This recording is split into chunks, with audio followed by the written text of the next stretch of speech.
ఉన్నవాడు ఇద్దరే, పేదోడు ధనికుడు. అంతే. మధ్య తరగతి అనే వర్గం ఏమైపోతుందో అర్థం కావట్లేదు. మధ్య తరగతి అయితే పేదోడు వైపు అయిపోతాడు, లేకపోతే ధనికుడు అయిపోతాడు. ఈ రెండిట్లో ఏదో ఒక సెక్షన్కి వెళ్ళిపోవాల్సిన రోజు వచ్చేసింది. కానీ ఒక పీక్ లెవెల్కి వెళ్ళిపోయింది బంగారం కొనుగోలు అనేది మొన్నటి వరకు కూడా. దానికి ధర పెరగడం కానివచ్చు, ఇంకోటి కావచ్చు. ఇప్పుడు సడన్ గా దాన్ని ఒక ఏడాది ఆపేయమనడం, నిజంగా ఆ బంగారు వ్యాపారులు కూడా మా పరిస్థితి ఏంటి నిజంగా బంగారు కొనుగోలు జరగకపోతే అనేది, అది ఒక వర్గం మీద ఎఫెక్ట్ అవ్వదా? మీకు 10 వర్గాలు నాశనం అయిపోయినాయండి. మీకు ఇదివరకు ఏంటి, మీ దగ్గర 1 లక్ష ఉంది, మీ ఫ్రెండ్ ఎవడో షాప్ నడుపుతున్నాడు, వాడికి ఒక 10,000 20,000 అప్పు అవసరమైంది. మీరిద్దరు ₹2 వడ్డీ మీరు తీసుకుంటారు, 10,000 రూపాయలు ఇస్తారు.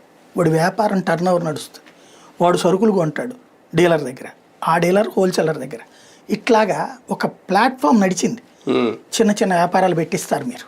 తెలిసినోడు ఉంటే ఇప్పుడు ఎవడన్నా నాన్న నేను కొబ్బరి బొండాలు పెట్టుకుంటాను 10,000 ఏంటి ఎవరా మీరు ఇస్తారు, నేను ఒకరిని పోషిస్తున్నానులే అనుకుంటారు, మీకు ఏ రోజుకి ఆ రోజు డబ్బులు ఇస్తాడు వాడు, నడిచిపోద్ది.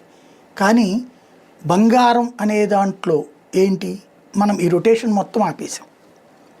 ఎక్కడో ఎందుకు లేడీస్ ఇదివరకు ఏంటి మీరు చూడండి, పాడి పంట అంటారు. పంట మగవాడిది, పాడి మహిళది. ఇంట్లో 10 గేదెలో 20 గేదెలో పెట్టి ఇంటి బయట చావడి అదంతా ఓ 2-3 పాలేర్లను పెట్టుకుని ఓ మహిళ ఓ 2 మగాళ్ళు ఉంటారు.